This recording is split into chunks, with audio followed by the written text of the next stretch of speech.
नमस्कार, मी ईशा जगताप. हितगुजमध्ये आपलं स्वागत आहे. या विशेष कार्यक्रमातून आपण तज्ज्ञांकडून विविध आजारांची सखोल माहिती जाणून घेतो आणि त्यांवर उपचारही मिळवतो. आजचा आपला विषय अतिशय महत्त्वाचा आहे. आज आपण जाणून घेणार आहोत गुडघेदुखी आणि त्यावरील अत्याधुनिक उपचारांविषयी. त्यासाठी आजच्या कार्यक्रमात सहभागी झाले आहेत पुण्यातील नामांकित ऑर्थोपेडिक सर्जन डॉक्टर अंकुर कुमार. नमस्कार डॉक्टर, कार्यक्रमात आपलं स्वागत. नमस्कार. सुरुवातीला डॉक्टरांची ओळख करून देते आणि मग आपण त्यांच्याशी चर्चा करूया. हाडं आणि सांधेदुखीच्या उपचारांमध्ये डॉक्टर अंकुर कुमार यांचं कौशल्य अगदी व्यापक मानलं जातं. स्पोर्ट्स इंजुरी, सांधेदुखी, मणक्याचे विकार, गुडघा हिप बदलण्याच्या शस्त्रक्रिया आणि प्रिसिजन डायग्नोसिस मध्ये त्यांनी विशेष प्रावीण्य मिळवलंय.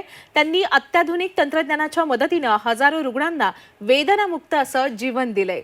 पिंपळे सौदागर आणि बालेवाडी येथील त्यांच्या क्लिनिकमध्ये रुग्णांना अत्यंत समर्पित आणि वैज्ञानिक पद्धतीनं उपचार दिले जातात आणि मुख्य म्हणजे रुग्णांना उपचारांची पूर्णपणे माहिती दिल्यानंतरच त्यांवर उपचार केले जातात. आता ॲडव्हान्स्ड ऑर्थोपेडिक उपचारांबाबत जनजागृती व्हावी यासाठी डॉक्टर अंकुर कुमार सातत्यानं कार्यरत आहेत. आजच्या कार्यक्रमात ते आपल्याला गुडघ्यांसह खुबेदुखी आणि त्यावरील रोबोटिक सर्जरीबाबत सखोल असं मार्गदर्शन करणार आहेत. डॉक्टर, माझा सुरुवातीचाच प्रश्न आहे की जे लोक अगदी दररोज चालतात, अगदी ठणठणीत दिसतात, त्यांना सुद्धा गुडघेदुखी होते का बरं? बेसिकली सर वॉकिंग से आपका जो नी का जो स्नायु होता है, जो मसल्स होते हैं बेसिकली वो स्ट्रेंथन नहीं होते, वो सिर्फ जॉइंट जो है ओपन होते हैं बेसिकली. तो आपको जब तक आप अपने जो मसल्स है उन पे वर्कआउट नहीं करेंगे और उस पर आप मेहनत नहीं करेंगे तो फिर वो तकलीफ आपकी बढ़ सकती है. अगदीच अगदीच. खरं तर माझा पुढचा प्रश्न हाच होता डॉक्टर, की केवळ चालणं हे आपल्या गुडघ्यांच्या आरोग्यासाठी पुरेसं असतं की इतरही एक्सरसाइज आपल्याला करायला हव्या, व्यायाम करायला हवे? नहीं, व्यायाम सबसे ज़्यादा इम्पॉर्टेंट है. साथ में सिर्फ चलना ज़रूरी नहीं है, साथ में व्यायाम करना भी ज़रूरी है. उससे जो मसल्स होते हैं, जैसे जो कोर मसल्स होते हैं नी के, हैमस्ट्रिंग्स हो गए, क्वाड्रिसेप्स हो गए, इनको स्ट्रेंथन रखना ज़रूरी है ताकि आगे जाके लेटर स्टेज ऑफ लाइफ में ये तकलीफ ना आए, नी के तकलीफ नहीं आए. अगदीच अगदीज. डॉक्टर, कोणकोणते व्यायाम करू शकतो आपण? क्वाड्रिसेप्स, हैमस्ट्रिंग जो है, जो बेसिक मसल्स है उनकी स्ट्रेंथनिंग करनी चाहिए. एक मसल होता है VMO, that is vastus medialis ऑब्लिकस, उसकी स्ट्रेचिंग करनी चाहिए ताकि आगे जाके अर्थराइटिस के प्रॉब्लम्स जो है डेव्हलप ना हो. अच्छा, खरं तर सगळेच तज्ज्ञ असं सांगतात की किमान अर्धा तास तरी वेळ काढा पूर्ण दिवसातून आणि व्यायाम करा, जेणेकरून आपलं शरीर छान तंदुरुस्त राहील. डॉक्टर, जेव्हा संधिवात सुरू होतो म्हणजे आर्थरायटिसची सुरुवात होते तेव्हा कोणकोणती लक्षणं दिसतात आपल्याला? हाँ, this is a very good question. जो मॉर्निंग में अर्ली मॉर्निंग स्टिफनेस हो गई, जैसे बोट दुखतो, सकाळी बोट दुखतो, और फिर fullness of the joint. Morning में जब आप बेड से उठते हैं उसमें अगर तकलीफ होती है उठने में, या थोड़ा थोड़ा पेन होना, रेगुलर बेसिस पे वो पेन रहना, ये सब सारी जो चीज़ें हैं, ये these are the early signs of arthritis. मला वाटतं या सगळ्यावर फिजिओथेरपीने उपचार केले जातात, बरोबर? मग डॉक्टर, शस्त्रक्रियेची वेळ कधी येते? तो basically there are stages in the for the arthritis. तो there are 4 stages. In first stage थोड़ी सी जो कार्टिलेज होती है वो डिग्रेड होती है, बट ऑस्टियोफाइट्स जो है, जो जीज होने के कारण जो हड्डियाँ डेवलप होती है एक्स्ट्रा, जिसके कारण घर्षण होता है नी में, वो नहीं डेवलप होती. सेकेंड स्टेज में वो ऑस्टियोफाइट्स डेवलप होती है जिसके कारण नी घिसनी शुरू होती है. थर्ड स्टेज में जो कार्टिलेज होती है ऑलमोस्ट 60 to 70% घिस जाती है. एंड फोर्थ स्टेज में देर इज़ नो कार्टिलेज, तो there is direct bone to bone contact in the fourth stage. तो when the knee reaches the third stage, then it is not like you cannot come back. You have to go for the surgery. अच्छा. Yes, you have to plan for the आजकाल ना surgery. Doctor, खरं तर प्रचंड advance treatment आलेले आहेत. एका treatment विषयी अनेकदा बोललं जातं, ती म्हणजे रोबोटिक सर्जरी. Yes. तर गुडघेदुखीवर सुद्धा केली जात असेल ना रोबोटिक सर्जरी? हाँ. याविषयी सांगा. या रोबोटिक सर्जरीज पे क्या है, जो प्रिसीजन होती है, जो सर्जन्स करते हैं उनसे ज़्यादा प्रिसीजन होती है. जो कट्स होते हैं बेसिकली, वो कट्स जो है रोबोट के द्वारा लिया जाता है, जिसके कारण प्रिसीजन काफ़ी ज़्यादा इंक्रीज हो जाती है. म्हणजे अचूकता असते. हाँ, एग्जैक्टली. और उसके बाद जो है कॉम्प्लिकेशंस के चांसेस बहुत ही कम हो जाते हैं पोस्ट सर्जरी. अच्छा, आणि आता आपण येऊया रिहॅबिलिटेशनवर, म्हणजेच पुनर्वसनाची प्रक्रिया. जेव्हा शस्त्रक्रिया पार पडते, म्हणजे अगदी रोबोटिकच नाही, पारंपरिक शस्त्रक्रिया देखील, जेव्हा शस्त्रक्रिया एखाद्या रुग्णावर पार पडते गुडघेदुखीवर, त्यानंतर मग तो पूर्वीसारखं आयुष्य कधी जगू शकतो, कधी पूर्णपणे बरा होऊ शकतो? So usually after surgery it takes 1 month for the rehabilitation. From the day at the very day of surgery, we make the patient stand and walk with the walker. And पण in कोणत्या सर्जरीने, robotic की नेहमीच्या? both conventional and अच्छा. robotic both. And in robotic we can the rehabilitation period decreases. Even the suture जो हम लेते हैं वो भी काफ़ी छोटी हो जाती है. Soft tissue damage जो है robotic में कम हो जाता है. इससे rehabilitation period काफ़ी कम हो जाता है robotic surgery में. तो first day of surgery we make the patient stand and walk with the walker with some support. Second third day में जो फिजियोथेरेपिस्ट जो डॉक्टर्स होते हैं वो उनको चलाते हैं, बेसिक एक्टिविटी करना सिखाते हैं in the hospital. After 2 days the patient can go back home and just they have to take care of the जो सूचर लाइन होता है, जो सर्जरी का जो स्कार होता है उसका हमें उनको ध्यान रखना पड़ता है. उसके लिए ड्रेसिंग करानी पड़ती है बीच में बार बार. एंड उसके बाद फिर वो रिहैबिलिटेशन पीरियड 15 days 20 days तक चलता है, जिसमें सीढ़ियाँ चढ़ना उतरना, नॉर्मल वॉक करना, ब्रिस्क वॉक करना, कुर्सी पे उठना बैठना, सीढ़ियाँ चढ़ना. खरं तर याबाबत मी तुम्हाला अगदी सविस्तरपणे विचारणारच आहे डॉक्टर. आपण सांगितलं, आपण जी माहिती दिली आता, आपण म्हणालात की ज्या दिवशी शस्त्रक्रिया होते आपण एका दिवसातच रुग्णाला उभं करतो आणि मग हळूहळू चालायला लावतो. बरं, घरी गेल्यानंतर सुद्धा रुग्णांनी काळजी घेणं आवश्यक असेल, ही काळजी नेमकी कशी घ्यावी? घर जाके जब आप पेशेंट घर पहुंचते हैं तो इसका ये मतलब नहीं होता है कि वहाँ पे जाके सिर्फ आराम करें. आराम नहीं करना है, उनको वॉक करना है. थोड़ी तकलीफ होती है बट लेकिन वॉक करना है. वॉक करेंगे तो पेशेंट मोबिलाइज होने के कारण जो मसल्स जो हैं वो जल्दी एक्टिव होंगे आफ्टर सर्जरी. एंड जब साथ में फिजियोथेरेपी प्रोटोकॉल्स भी चलने चाहिए इवन एट होम. तो उसके कारण जो है मसल्स जो है जल्दी स्ट्रेंथन होंगे और patient will come back to normal activity and normal life faster. जसं आपण सांगितलं की पायऱ्या चढ उतर करणे, बसणं उठणं, हेच ना? Yes yes yes. अच्छा डॉक्टर, आणि ड्रेसिंग कधी काढलं जातं? Dressing there are different types of dressings also. कुछ ड्रेसिंग जो है जो स्टार्टिंग में आप लगा सकते हैं, you can remove it at the time of the suture removal after 15 days. End कुछ ड्रेसिंग्स जो होते हैं वो आप हर 3 दिन में 4 days में आप चेंज कर सकते हैं.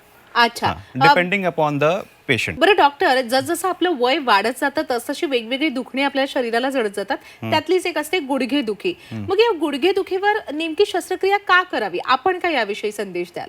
देखिए, जैसे मैंने आपको बताया कि जो ग्रेडिंग्स होती है, अगर ग्रेड 2 से ज़्यादा है, अगर वो पहुंच चुका है ग्रेड 2, तो उस पर क्या सर्जरी ही काम दे सकती है. क्योंकि ग्रेड 2 होने के बाद जो है जीज होने लगता है, जो कार्टिलेज होती है नॉर्मली वो घिस जाती है, उसके कारण कंटिन्यूस पेन रहता है because of the friction which is there in the नी.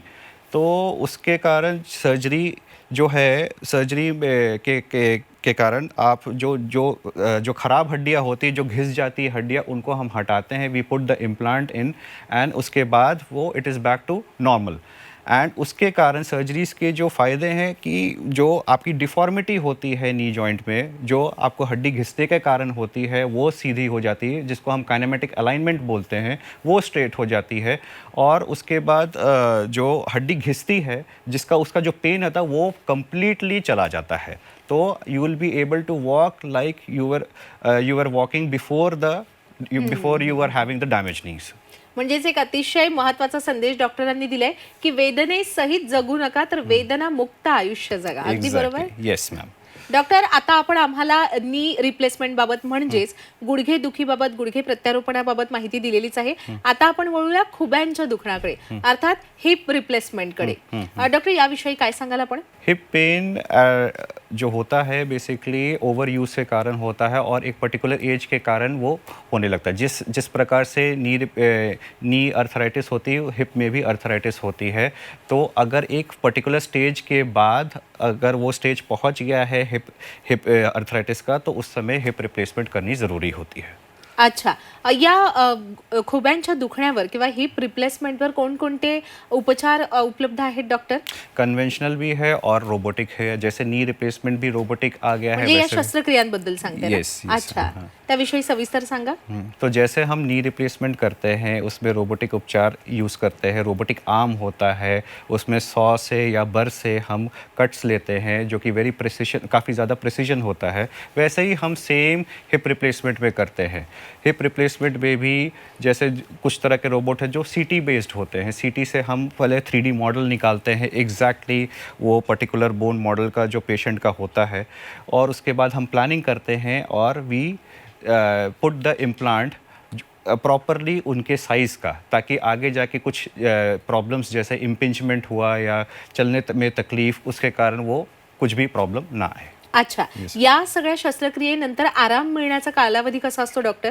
Rehabilitation also with the hip replacement goes the same. Just after the surgery, we can make the patient stand and walk completely. And robotic उपचार के बाद तो बिल्कुल भी वो pain free walk कर सकते हैं. अच्छा, आता एक महत्त्वाचा प्रश्न आहे डॉक्टर, म्हणजे अगदी गुडघेदुखीबाबतही आणि खुबेदुखीबाबतही जे आपण इम्प्लांट्स बसवतो, जे प्रत्यारोपण करतो, ते त्याविषयी सांगा. ते काय नेमकं कोणत्या धातूचे असतात किंवा इतर व्यक्तीचे असतात का, याविषयी सांगा. जो इम्प्लांट्स हम डालते हैं, आज के ज़माने में जो इम्प्लांट्स बनते हैं वो एटलीस्ट 20-25 ईयर्स तक चलने के लिए बनते हैं. एंड ये जो इम्प्लांट्स होते हैं वो मेटल इम्प्लांट्स होते हैं, जैसे अच्छा. कोबाल्ट क्रोमियम हो गया या टाइटेनियम हो गया, वैसे इम्प्लांट्स होते हैं. अच्छा Yes. डॉक्टर, आता आपण आम्हाला गुडघेदुखीविषयी ही माहिती दिली आहे, खुबेदुखीविषयी देखील माहिती दिली आहे. या व्यतिरिक्त एका दुखण्याविषयी जाणून घ्यायचंय. बऱ्याच जण स्पोर्ट्स इंजुरी म्हणजे खेळताना वगैरे आपल्याला जेव्हा लागतं किंवा दुखतं, त्यातून होते ती लिगामेंट इंजुरी. ही लिगामेंट इंजुरी म्हणजे नेमकं काय असतं आणि त्यावर कोणकोणते उपचार असतात, याविषयी सांगा. There are multiple types of ligament injuries, mostly in the नी. जो स्पोर्ट्स पर्सन होते हैं, जैसे फुटबॉल प्लेयर्स होते हैं, क्रिकेट प्लेयर्स होते हैं, कबड्डी प्लेयर्स होते हैं, उनमें ज़्यादा होता है. जो रनर्स होते हैं उनमें भी. ये basically twisting of the knee, sudden twisting of the knee के कारण होता है. There are primary stabilisers of knee which are called ACL and PCL, जो कि सबसे ज़्यादा डैमेज होता है. और जो गादी होती साथ में, उसके साथ वो भी डैमेज होते हैं, जिसको मेनिस्कस बोलते हैं. तो इस तरह के इंजरी में basically it's a very minimally invasive surgery. तो इसको हम आर्थोस्कोपिक सर्जरी बोलते हैं, जो कि दूरबीन से किया जाता है. हम सिर्फ एक कैमरा डालते हैं उसमें और 2 वर्किंग हैंड डालते हैं, जिससे हम वो जो लिगामेंट टॉर्न है उसको हटाते हैं. We take the graft from the same body and we put the graft there. तो this is how the ligaments are replaced. And also जो गादी होती है उस पर डिपेंड करता है कि कितनी फटी हुई है, उसमें हम सूचर लेके वापस से वो सर्जरी खत्म करते हैं. अच्छा, आणि काही जणांचे खांदे एवढे दुखतात की त्यावरही त्यांना उपचार घेण्याची आवश्यकता भासते, किंवा काही जर त्यांना इंजुरी झालेली असेल, कुठे मार लागलेला असेल, त्यातूनही त्यांना हे दुखणं उद्भवू शकतं. याविषयी काय सांगाल, खांद्यांच्या दुखण्याविषयी? देखिए, शोल्डर इंजरी भी बहुत तरीके के होते हैं. जैसे यंग प्लेयर्स में भी इंजरी होती है शोल्डर में. Shoulder dislocation is very common in sports player. उसके कारण जो मसल्स होते हैं, शोल्डर के जो रोटेटर कफ मसल्स होते हैं, वो टियर हो सकते हैं. और उसके बाद फिर बेसिकली सबसे ज़्यादा common injury in shoulder is rotator cuff tear. तो उसके लिए भी हम दूरबीन से ऑपरेशन करते हैं, जिसमें हम रोटेटर कफ मसल को टाई करते हैं, जहाँ से वो निकल जाती है. डॉक्टर, मगाशी ना आपण जेव्हा संधिवाताची लक्षणं सांगितली तेव्हा आपण म्हणालात की सकाळी सकाळी आपण जेव्हा झोपेतून उठतो तेव्हा शरीरात एक आकडतं शरीर किंवा बोटं दुखतात आपली. त्याचप्रमाणे ना कधी कधी टाचा पण दुखतात. याविषयी काय सांगाल doctor? So most common, there can be multiple reasons for heel pain, but the most common I encounter in my OPD is plantar fasciitis. Basically plantar fasciitis होता क्या है? Plantar fasciitis जो पीछे की जो हील की हड्डी होती है, वहाँ से एक मसल निकलता है, जो कि 5 जो उंगलियाँ होती हैं पैरों की, उसमें जाके अटैच होता है. तो वो रात भर वो रिलैक्स रहता है. जैसे अर्ली मॉर्निंग जब आप उठते हैं वो यूज़ में आता है, उसके कारण वहाँ पे पेन होता है. बिकॉज ऑफ ओवर यूज़ या ओवर स्टँडिंग ये पेन होता है, प्लांटर फेशाइटिस. डॉक्टर, जे पाय आपले सुन्न पडतात, हे कसलं नक्की लक्षण असतं? पैर सुन्न पड़ना जो है, it's a very huge topic basically. तो कभी कभी अगर आप बैठ के काफ़ी देर तक बैठ के उठते हो तो उसके कारण भी सुन्न पड़ सकता है पैर, because of the continuous nerve compression. तो दैट इज़ प्रिटी नॉर्मल. अगर आप वॉक करते हैं तो फिर वो ठीक हो जाता है. बट अगर कंटिन्यूसली नस में आपको टिंगलिंग सेंसेशन या मूंगी ऐसा कुछ आ रहा है, दैट मीन्स आपकी नर्व कंप्रेशन हो रही है at the spinal level. End the most common spinal level is L4, L5, L5S1. अच्छा, खरं तर ना डॉक्टर, आपण कशा पद्धतीने उभे राहतोय, आपण कशा पद्धतीने बसतोय, या सगळ्याचा परिणाम आपल्या गुडघ्यांवर होत असतो, आपल्या खुब्यांवर होत असतो. अनेक जणांना पायावर पाय ठेवून बसण्याची सवय असते. याचा काही परिणाम होतो का? द थिंग इज कि when you sit cross leg for the longer time, तो एक मसल होती है IT बैंड, वो ज़्यादा स्ट्रेच होता है. हाँ, वो लैटरल साइड मतलब बाहर के साइड ऑफ द थाई जो पार्ट होता है बॉडी का, वहाँ पे वो मसल होती है.